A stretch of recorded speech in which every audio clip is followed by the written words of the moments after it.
Hello friends, good morning. Welcome to political science पाठशाला।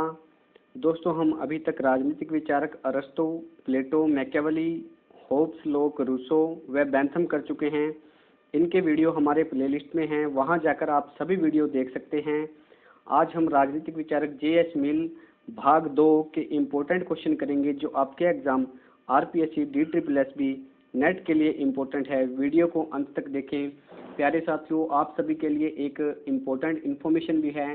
हमने रीट या कहें आरटेट के लिए मनोविज्ञान विषय की स्पेशल टेस्ट सीरीज शुरू कर दी है। आप हमारी प्लेलिस्ट में जाकर आज उसका पार्ट फर्स्ट देख सकते हैं। हमने व्यक्तित्व पार्ट फर्स्ट से शुरुआत की है, तो आप जाकर यह टेस्ट सीरीज देख सकते हैं और आप टेस्ट को देकर अपनी तैयारी का लेवल भी चेक करें। तो ज्वाइन करें हमारी ये टेस्ट सीरीज, बिल्कुल फ्री, निःशुल्क, और अपना लेवल चेक करें। चलिए शुरुआत करते हैं। Political science JH. मिल भाग द्वितीय, इम्पोर्टेंट क्वेश्चन, प्रश्न नंबर 361। यह वीडियो देख रहे हैं आप पॉलिटिकल साइंस पाठशाला चैनल में। प्रश्न नंबर 361 आपके सामने।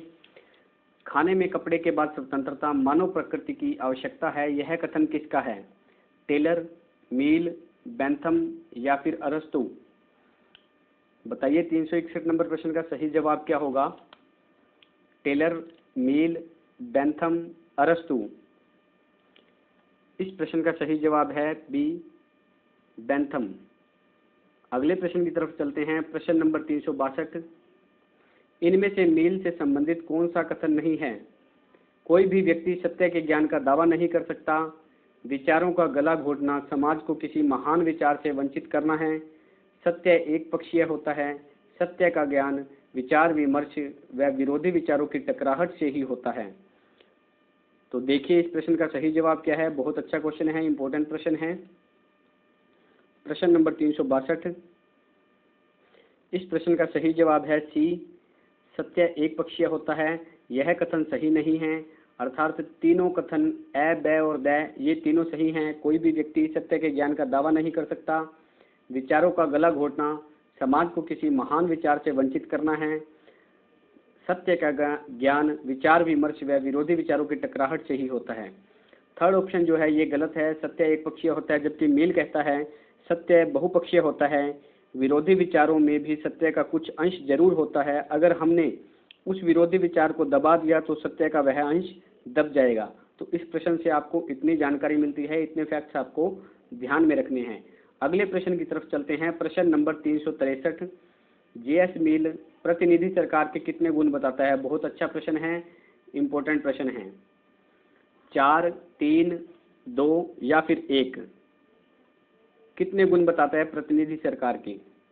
प्रश्न नंबर 363 का सही जवाब है 2। सी ऑप्शन राइट है। 2 गुण बताता है प्रतिनिधि सरकार के, सहभागिता और सक्षमता। यह आपको ध्यान रखना है, सहभागिता और सक्षमता। ठीक है जी।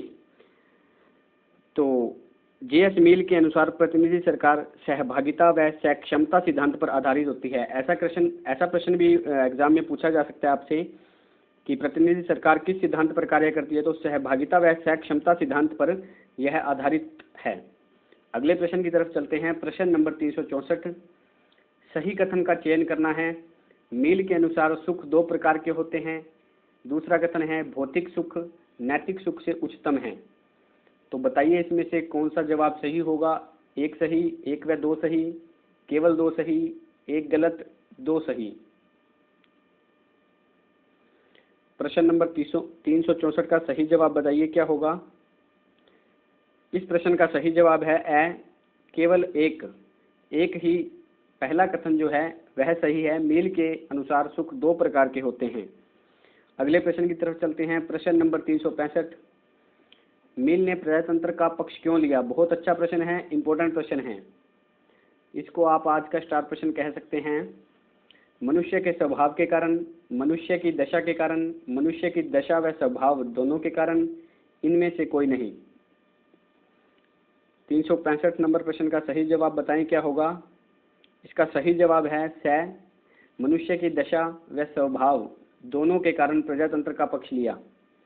अगले प्रश्न की तरफ चलते हैं। प्रश्न नंबर 366 आपके सामने। सही कथन का चयन करो। मिल ने लोकतंत्र के विकासात्मक सिद्धांत की पैरवी की, महिला मताधिकार का समर्थन किया और सार्वभौमिक मताधिकार का विरोध किया। बताएं इस प्रश्न का सही जवाब क्या होगा। यह वीडियो आप देख रहे हैं पॉलिटिकल साइंस पाठशाला चैनल पर।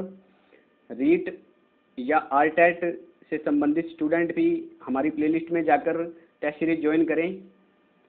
मनोविज्ञान विषय की टेस्ट सीरीज शुरू हो चुकी है।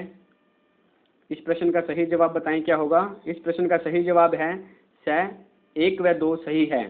अर्थात मिल ने लोकतंत्र के विकासात्मक सिद्धांत की पैरवी की, महिला मताधिकार का समर्थन किया और सार्वभौमिक मताधिकार का विरोध किया। ये दोनों कथन जो हैं बिल्कुल सत्य हैं। अगले प्रश्न की तरफ चलते हैं। प्रश्न नंबर 367। सही कथन का हमें चयन करना है इस प्रश्न में। ऐसे ही प्रश्न आजकल एग्जाम में ज़्यादातर पूछे जा रहे हैं।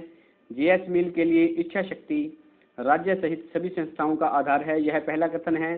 दूसरा कथन है इच्छा शक्ति न केवल संख्या पर निर्भर है बल्कि इसका एक गुणात्मक आधार है और वह इच्छा शक्ति जो संस्थाओं को बनाती है विश्वास का रूप लेती है। तो बताना है इसमें से कौन से कथन सही हैं। 1 व 2 दोनों सत्य है, सही व्याख्या करता है। 1 व 2 दोनों सत्य है लेकिन सही व्याख्या नहीं करता। 1 सत्य है, 2 असत्य है और अंतिम है 1 असत्य है परंतु 2 सत्य है। तो बताना है इसमें से कौन सा कथन सत्य है। प्रश्न 367। इस प्रश्न का सही जवाब है ए। 1 व 2 दोनों सत्य है और उस 1 2 की सही व्याख्या करता है। तो इस प्रश्न को आप अच्छे से देख लीजिए, बहुत अच्छा प्रश्न है, गहराई वाला प्रश्न है। अगले प्रश्न की तरफ चलते हैं। प्रश्न नंबर 368। लोकतंत्र में बहुमत की तानाशाही की अवधारणा किसने दी। बहुमत की तानाशाही की अवधारणा किसने अग्रसित की। ग्रीन, बेंथम, टोकविले, जेएस मिल। 368 नंबर प्रश्न। बताएं इसका सही आंसर क्या होगा। ग्रीन, बेंथम, टोकविले, जेएस मिल। इस प्रश्न का सही जवाब है द जेएस मिल। अगले प्रश्न की तरफ चलते हैं। प्रश्न नंबर 369 आपके सामने। मिल ने प्रतिनिधि शासन में मुख्यतः कितने तत्व बताए हैं। बहुत अच्छा प्रश्न, स्टार प्रश्न। 4, 3, 2 या फिर 1। बताएं इस प्रश्न का सही जवाब क्या होगा। इसका सही जवाब है 369 नंबर प्रश्न का ब 3। मिल ने प्रतिनिधि शासन में मुख्यतः 3 तत्व बताए हैं। आप इन तीनों तत्वों को नोट कर लीजिए क्रमशः। शासन में संपूर्ण समाज भाग लेता है, इसमें प्रतिनिधि निर्वाचित होते हैं, इनका निश्चित कार्यकाल होता है। मैं एक बार इनको रिपीट कर देता हूँ। शासन में संपूर्ण समाज भाग लेता है, इसमें प्रतिनिधि निर्वाचित होते हैं, इनका निश्चित कार्यकाल होता है। तो आप इसको ध्यान में रखें, बहुत अच्छा प्रश्न है। तीनों फैक्ट्स को ध्यान में रखें। अगले प्रश्न की तरफ चलते हैं। 370 नंबर प्रश्न आपके सामने। कल्याणकारी राज्य किस से मिलकर बनता है। बहुत अच्छा प्रश्न है, स्टार प्रश्न, इंपॉर्टेंट प्रश्न।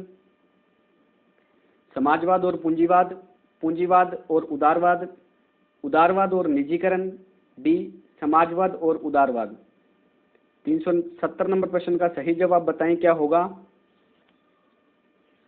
समाजवाद और पूंजीवाद, पूंजीवाद और उदारवाद, उदारवाद और निजीकरण, समाजवाद और उदारवाद। इस प्रश्न का सही जवाब है डी समाजवाद और उदारवाद। इन दोनों से मिलकर कल्याणकारी। ज़्यादा से ज़्यादा चैनल को लाइक, शेयर, सब्सक्राइब करें, घंटी का बेल आइकन दबाएं ताकि आपको समय पर नोटिफिकेशन मिल जाए। यहाँ आपको राजनीति विज्ञान से संबंधित सभी भाग के महत्वपूर्ण प्रश्न मिलेंगे, जैसे कि पाश्चात्य राजनीतिक विचारक, राजनीति सिद्धांत, संविधान, तुलनात्मक राजनीति, अंतर्राष्ट्रीय संबंध। प्रश्न बहुत अच्छे स्तर के बनाए गए हैं। आप वीडियो देखकर खुद लेवल चेक करें प्रश्नों का। तो दोस्तों देखते रहिए पॉलिटिकल साइंस पाठशाला। Thanks for watching.